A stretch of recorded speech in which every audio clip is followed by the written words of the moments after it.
अतिशय सुंदर पद्धतीनं आचार्य देवव्रत साहेबांनी या ठिकाणी मांडलं आणि आता माननीय राज्यपालांच्या नेतृत्वामध्ये एक मोठं प्राकृतिक शेती मिशन हे महाराष्ट्रामध्ये आम्ही सुरू करतो, ज्यातनं शेतकऱ्यांचं उत्पादन खर्च कमी होईल, त्यांची उत्पादकता वाढेल, त्यांच्या जमिनीची क्षमता आणि कस वाढेल आणि त्यातनं शेती फायद्याची होईल, अशा प्रकारचा प्रयत्न आहे। आजचं जे भाषण झालेलं आहे ते इतकं अप्रतिम झालं आहे की सर्व जे विधानसभेचे किंवा विधानमंडळाचे सदस्य होते त्या सगळ्यांना अतिशय हे भाषण आवडलेलं आहे आणि त्यांच्या माध्यमातून निश्चितपणे जे काही राज्यपाल महोदयांनी या ठिकाणी विचार व्यक्त केले आहेत ते शेतकऱ्यांपर्यंत पोहोचवण्याचा प्रयत्न आम्ही करू।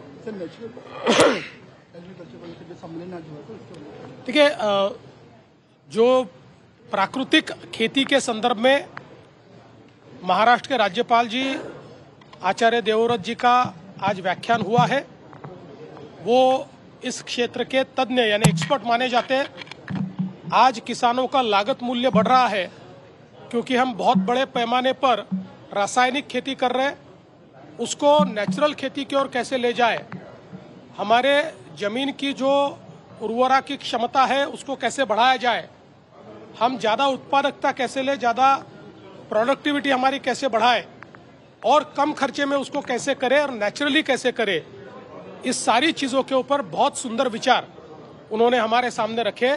इसलिए मैं उनका बहुत बहुत आभार व्यक्त करता हूं और उनके नेतृत्व में महाराष्ट्र में प्राकृतिक खेती का एक मिशन हम लोग हाथ में लेंगे और किसानों को ये खेती फायदे की हो, इस दृष्टि से हम लोग प्रयास करेंगे।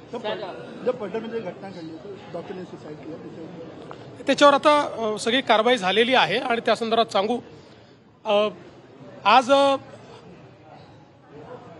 आपल्याला सर्वांना कल्पना आहे की मोठ्या प्रमाणात आता आपल्याकडे कापूस आणि सोयाबीन याचं जे काही उत्पादन झालेलं आहे, आता त्याची खरेदी केंद्र ही राज्य सरकार सुरू करते आहे।